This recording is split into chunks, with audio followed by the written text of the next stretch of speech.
Hey guys, how's it going? Welcome back to the channel. So in this video we're going to be looking into this HPI 5B. It's been up here for a while now, good few years. Let's get it down, have a look at it, see if we can get it running, and let's have some fun. Stay tuned. This thing is so heavy, I actually forgot how heavy it was. So yeah, this is it guys. This is HPI BAJA 5B, and that is a mat from the MR2. I basically got it and there was something wrong with the brakes. It has brake discs. I think I replaced this elbow down here. Shoot, it was this one. I think I put a new plug in. The fuel was fresh at the time. There was something wrong with this. I got it quite cheap. It would not rev, or would it not with the remote control? I honestly can't remember what was wrong with it. I got it really cheap. For what you're looking at right now, I got it really cheap, absolute bargain. I basically got it home, repaired it, took it out 2 or 3 times, had a bit of fun. I then crashed it. I think I replaced, after I crashed it the last time, I'm sure I replaced this elbow, and there was something else. Honestly can't remember guys, unfortunately. There was something major. Was it? I have to inspect all these connections here because I'm sure something snapped because the wheel was hanging off. I'm not too sure what it was. I do recall there being an issue with the clutch.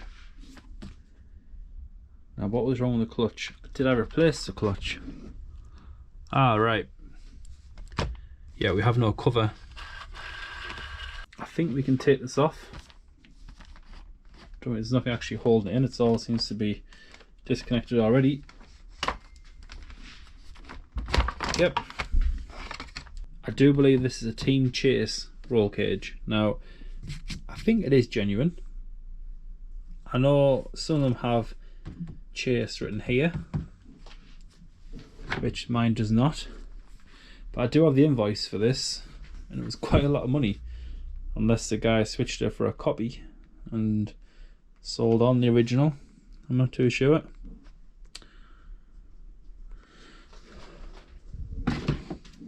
I have an invoice for these arches also. These are quite expensive, surprisingly. And this here is a Petrol wing, I believe. I'm sure this is a Petrol. So the car itself is in pretty good condition. It's had very little use. I think this was an upgrade. I'm sure there's something in the documentation about this being paid for. This is one hell of a rear bumper. Pretty much nothing's gonna get through that. I believe the front is stock. I'm pretty sure this is the stock front end. See, I'm not even too sure myself if this is even a 5B or a 5T.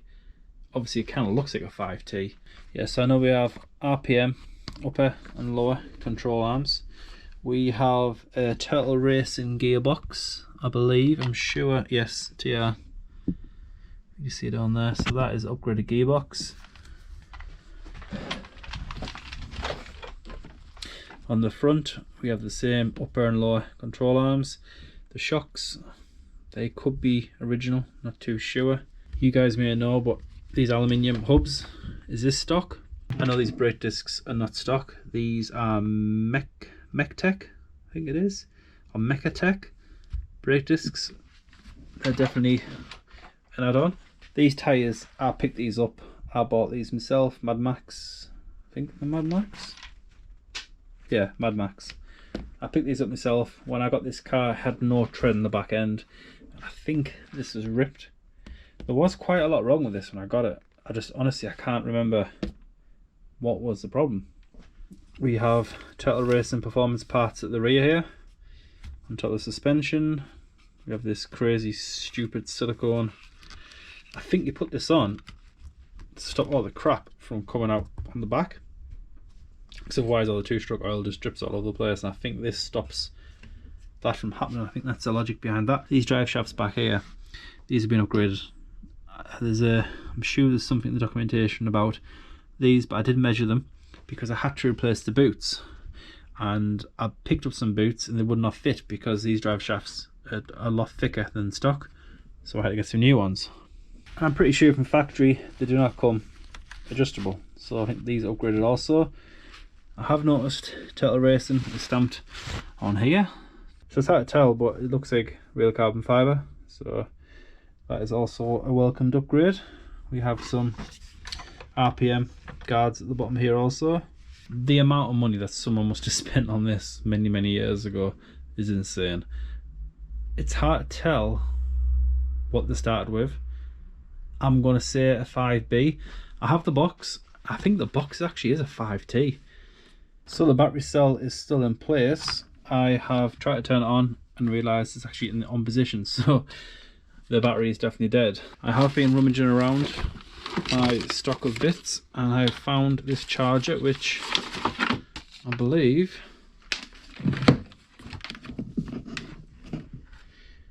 that should be the correct charger. That is on red, so that is charging. So I think I'll just leave that for some time until it reaches green, and that should be it. I have actually just realised this guy here, which if I remember right, yeah, is my kill switch. So I did install this. I completely forgot about this. This is installed on the back of here, runs to the battery. So in the event of a failure on your receiver or your controller, it will cut the engine off. Inside this chest we found the controller. Seems to be in decent condition. It's quite heavy, so I think there's some batteries in, which is not good. Yep, we still have batteries in it, so these could have leaked. Why is that beeping? Is that just saying low battery? We can actually find out the battery status on this somewhere.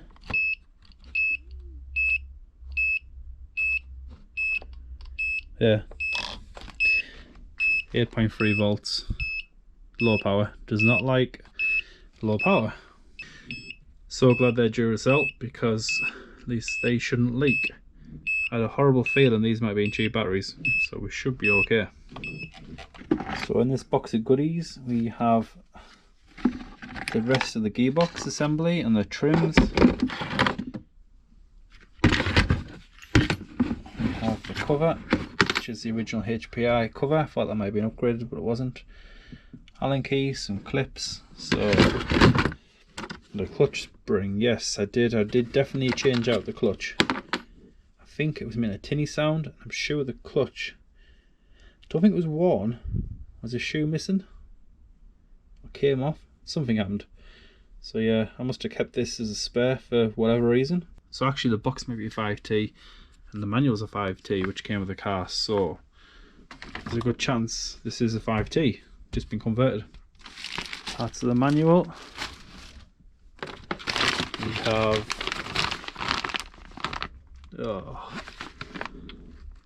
oil leakage. It's delightful. Racing 2-stroke oil. The CD that comes with them.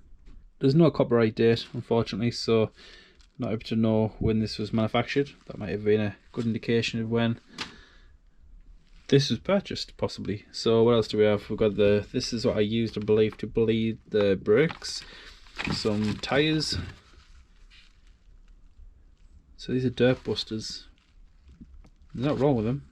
Look brand new. Wonder if I picked these up, never used them. Not too sure. We have glow start. I've got a few boxes of nitro stuff. I used to have a load of nitro cars a few years ago. I had loads of them and I got rid of them all, unfortunately. Wish I kept them now, but yeah, that's off that. That is one big servo. Is that from this? So these servos seem tiny. It's a Rhino servo. Oh, I think that is a steering servo. I may have replaced that, not too sure. Possibly replaced it with this one. No idea. That is the little kit of bleeding the brakes. kept it in a bag, but I think it's still leaked somehow. And just a few circlips and some attachments for the servos. Team Chase, yeah, Team Chase 5T roll cage. So it must be genuine, unless you sold the genuine one and put a fake one on. £160 for that. Beadlocks.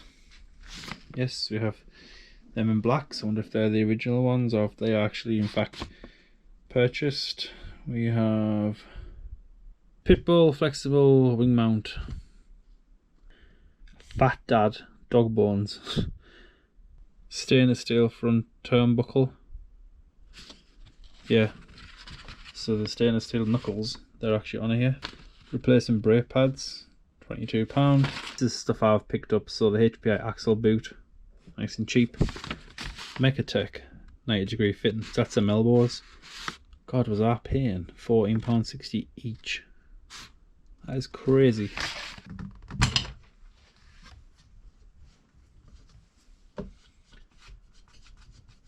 Plug seems fairly decent for a 2-stroke. That's about normal, so that's fine. So the engine appears to be okay. Now, did I leave fuel in the tank? Oh no, I've left fuel in the tank.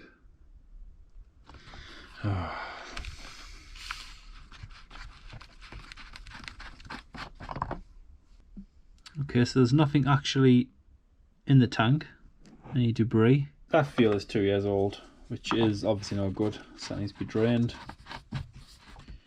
So before we get this started, we're going to have to empty this tank. So we just take the charger out. Are we getting power to the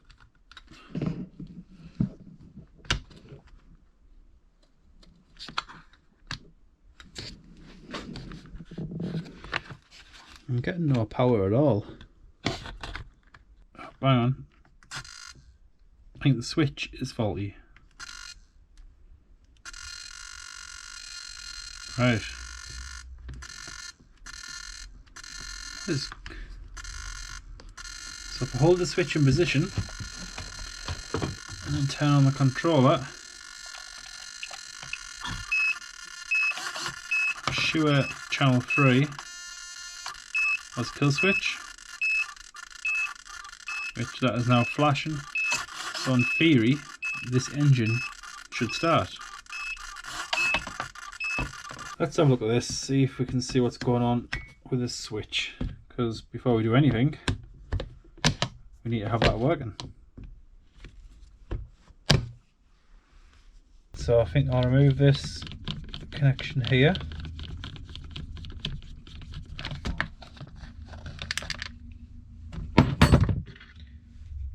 Let's get this servo out as well.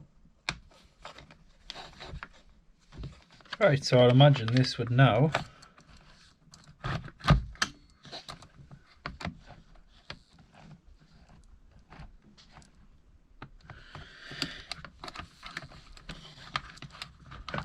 this should now pull straight out and we get access to the switch. Removing these screws from the bottom of the switch. Should be it.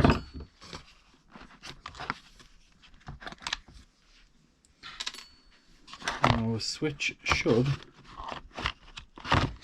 fall straight out.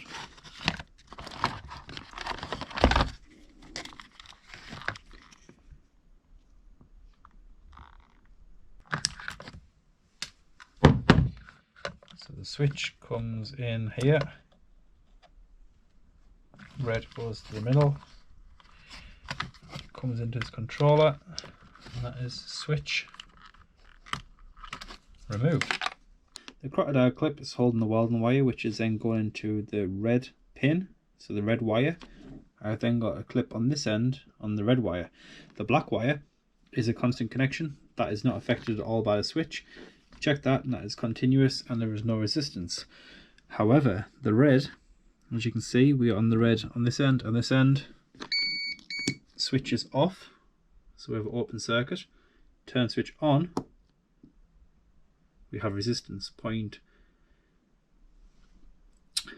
we have about 0.5 to 0.6 resistance. If we just wiggle the switch around, once it beeps, that means there's a connection. That is on, and that is off. As you can see, the switch is very temperamental. This cover here protects the switch, and it does obviously a good job. You've got to imagine the stuff this machine actually probably has seen in the past. We have quite a bit of rust in these screw holes and on the end here. So more than likely there is some water that has got in and rusted the terminals. This stuff here is fantastic. Great for cleaning contacts. As you can see, on. So we'll turn it off.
So the switch, if we now turn the switch on, we have 0 resistance. 0.1, 0.2, 0.3. That's perfectly fine. The reason why that is fine, so if I open out my equipment that is connecting the two ends together, as you can see, 0.3. It's very rare unless you've got a high quality machine that is triple zeros. The switch back installed, we have red to red, and the switch will go in like so, straight away on. We have the light, off, on, off, on. So this guy here will fit in like so. Now does this go this way or this way? I'm going to say this way. Circle it back on. No idea why I didn't fit this originally, because if you lose this, it's more money to spend. So why didn't I just put this back on and I took it off? I just hope there wasn't a reason for that. So there's a clip on the back. These guys here is where the clips go through, so you want to make sure that they're accessible.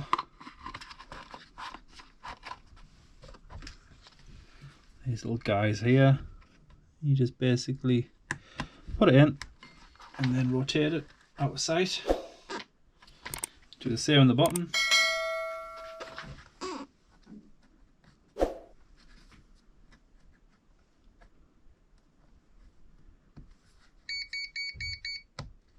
And rotate it.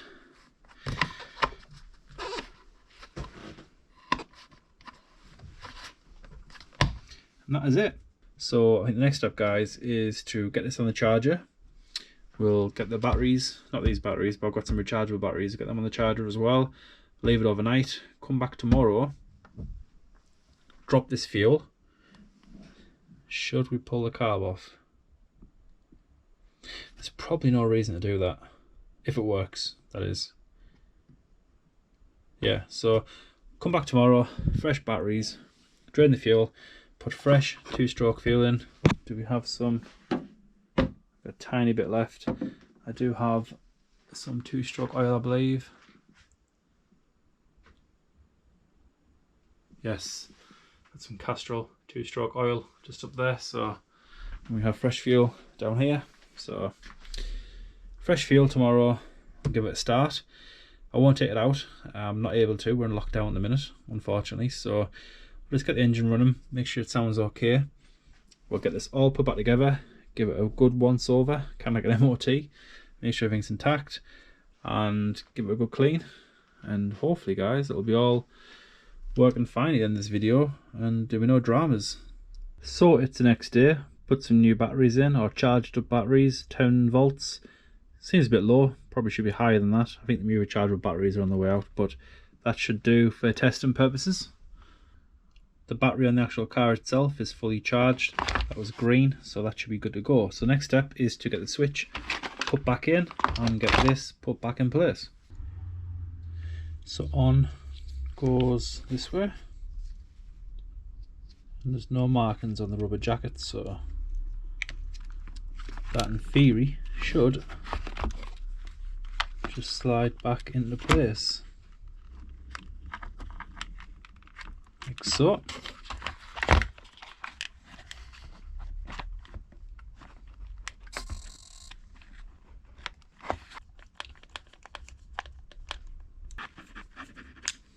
Right, so this guy here, believe it or not, does actually all fit in this tiny little gap. Make sure we can get access to the steering linkage, which should be about there. So just get this guy installed, and that's the steering back in place. The brakes should just slide in like so. That looks to be correct.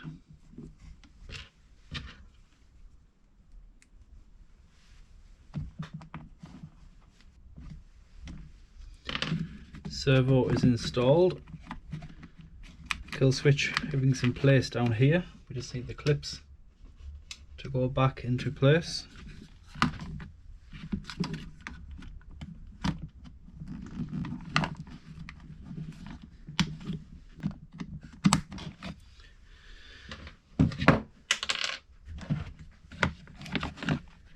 Right, let's get the cover back in place.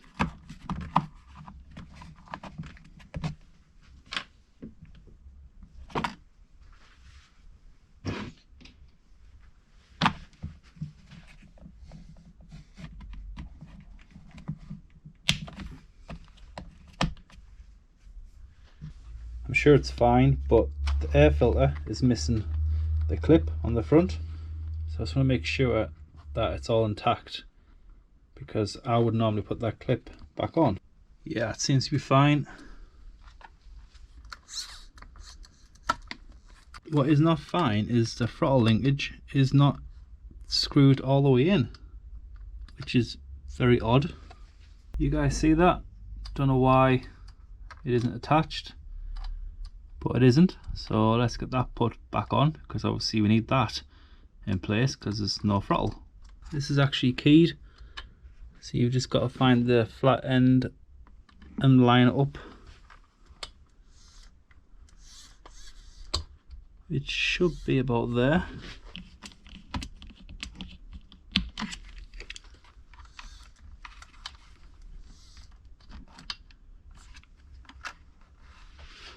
So that is where it should be.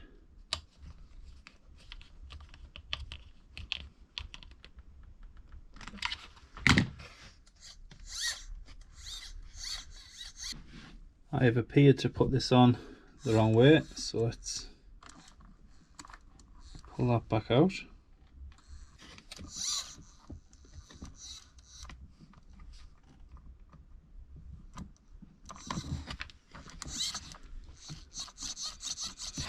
That looks a lot better. So basically, when you press the brakes, that goes back, pushes this plunger, which then sends fluid to the front brakes, and the rear brakes works off this guy here. So when you push back, as you see, that pulls this lever, which then engages the brakes down in here. So Brakes should be good. Throttle. Just watching on the other side. Seems to be, that's fully open, that's fully closed. That is the throttle here on this side I'm watching. Should be okay. The fact my fingers are all oily means that's nice and oiled up, which it should be. Get the sock on. The outer filter. Put the cap back on. It's a bit big, but it'll do the job. This cover here is missing a bolt. I found one. It's in my box. It looks like it's the right one for this part of the engine, so we'll put this in here.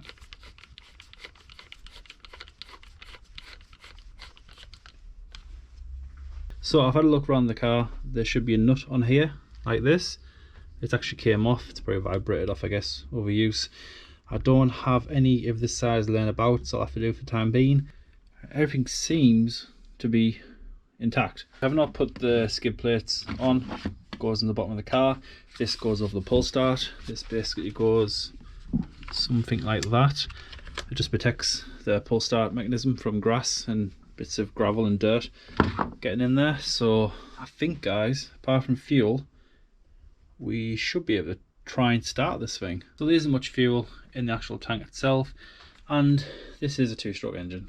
These things run on junk, so I don't think that's going to cause a problem. The fuel looks to be nice and clear. I don't see any water. I did tilt the machine on its side and watch, and I couldn't see any water at the bottom of the fuel, so I think the fuel is good. It is about 2 years old, but it's pre-mixed, and 2 years isn't that bad. I have got some fresh, so I'll dilute it down so it's a 50-50 mix. So I guess you could maybe say this is maybe 1-year-old fuel once you mix it with fresh fuel, but for testing purposes this should be perfectly fine. I won't tune on this fuel, but what we'll do is, if the car's okay, later down the line when we take it out, we'll burn through this whole tank of fuel, fill it full of fresh fuel, and then tune on it. Okay, so I've put all the fuel in.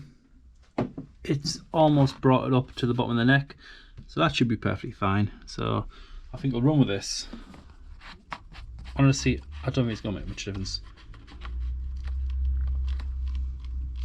This isn't some sensitive 4-cylinder fuel injection motor that we're trying to run here. It's a 2-stroke. It's a weed whacker motor basically. So this should be perfectly fine. So we've got air, fuel and spark. Let's turn this guy on.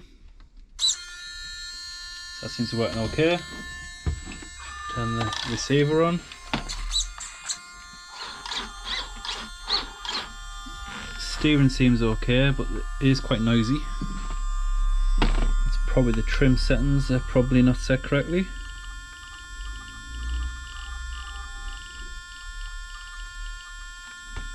Don't know, it seems okay actually. Is it the throttle?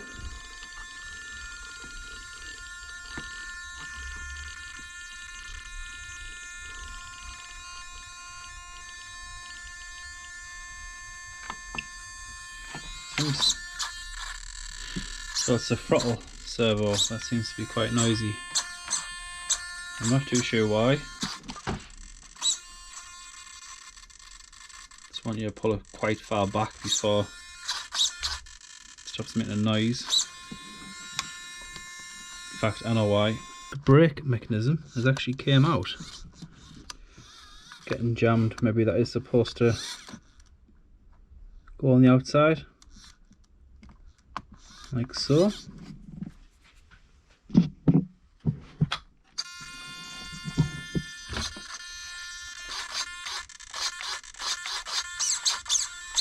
It's still quite noisy, but it's working now.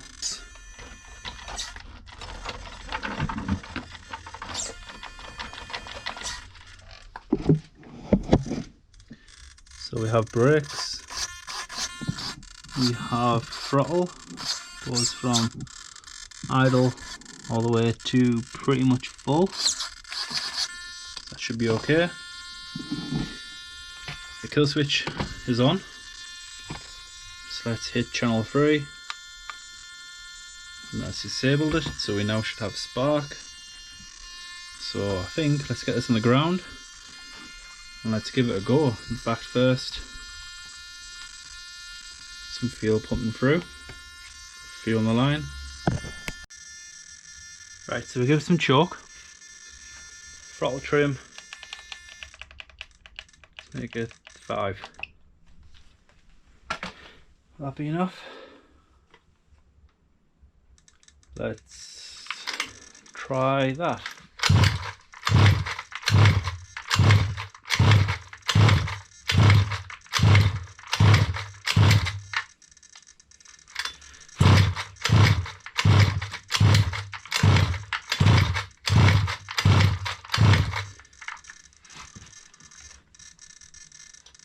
Ah, choke. Choke wasn't all the way down, so try that. Choke off.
So I think it's fair to say that actually ran much better than I expected. A bit smoky. That could be the WD-40 that I put in, or it could just be the fact it hasn't been run for a few years. Maybe the rings are a bit stuck, but it seemed okay. It had plenty of power. It needs tuning. It does need tuning. I think this was tuned in the summer, if I remember right. Probably 2.5 years ago was probably the last time I taken it out, so it was quite warm. So that could be affecting it. It needs a tune and it needs some fresh fuel putting in, but that could be for another video. So the under tray is back on, but you just get these 3 clips in, pull it back. There's a tab back here that you push in. Get a pin on that as a pin. I do actually have, I think it's this one. Yeah, I think it's this one. I had to bend it up because getting that in there is a nightmare, but it is doable. this cover just slides on there like so, and then put your 3 pins in, and that's protected. So these pins are in. I've got this pin in. I'm missing one here, one here, one here, and I'm also missing a bolt, which is very odd because I can't remember taking that out. So that could be something else that's fallen out. I do have a bag of these somewhere. Not too sure where they're at after I have a look in the garage, but I do have some spare so I can get them replaced. I've got loads of bolts. I've got something that will go into there for the time being. It's a great thing about 2-strokes, being able to put them on the side or upside down. You have to worry about the oil coming out of the pan and going in the exhaust or on the air filter. Nightmare. Got that clip in as well down there. It's a bit tricky, but it's in. So these 4 pins are what hold the roll cage on.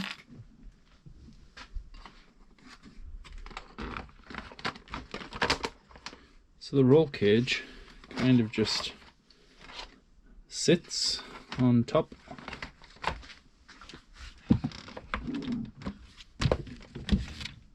It's a lot easier to do when you've got 2 hands.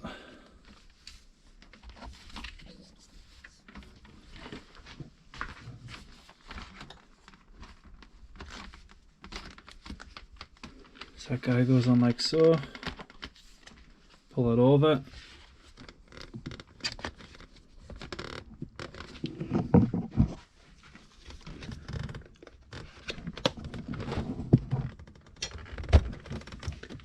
we do need to secure this in place with these pins. I think I picked these up actually because I don't think these came with the car itself when I got it. That is one badass looking RC car. People say these are a toy. This is no toy. This looks like something from Mad Max. So I do promise to have this back on the channel. We'll take it out after lockdown. We'll go out for a run with it and maybe put a GoPro on top and try and get some footage of this guy out in the field. But yeah, very impressed guys. It's a lovely looking RC car. It really is. And it's a shame to have it just stored away, so I think we should take it out and have some fun with it. As it is, it's pretty decent. It's pretty much there, to be fair. There's very little, well, that's an understatement. There's a lot you could do with this, but it's already got that many modifications on this thing. It would be a shame to start removing a modification for another modification when the thing that is the red herring is this guy here. So this is a Chinese engine. This is now special, I don't believe. It's probably a 23 or 26 cc. Not too sure what sizes are coming, but it is just a stock, basic, cheap Chinese engine. I would like a better engine, for sure, but the main thing at the minute is the exhaust system. This exhaust system is stock. This is, I assume, what comes with the HPI when you pick it up. It's not the best exhaust. It sounds okay, but you can get much better quality ones. And with this roll cage, you need something sticking out. I mean, something possibly sticking out the top would look unbelievable, or something even coming down here, out the sides, maybe down here, or maybe out and then down to the ground, something like that. So I definitely would like an exhaust system for this, and possibly a replacement engine. Now, I think this engine is good, but it would be nice to have a decent quality engine. But I have to do a bit of research on that because I'm not too sure it's out there, but I'm pretty sure there's plenty to pick from. These things bring out your inner childhood. I do like working on small engines. I've got plenty of projects at the minute. I've got this Ford Mustang engine I'm currently working on. I've got air compressor, I've got a generator, just repaired the welder, there's a compactor there. We have engines up here, we've got a still saw, there's a motor, there's a couple of small generators, we've got a chainsaw that needs repairing. So there's plenty of other projects to do. But stuff like this brings out your inner childhood. It really does. When I was a kid, I would have loved one of these, but there's no way that I could have picked one of these up. They were just way too expensive. Now I'm grown up and I have money. It's just nice to go out there and pick up these little treasures. So yeah, we'll leave this one here, guys. I think we've covered quite a bit.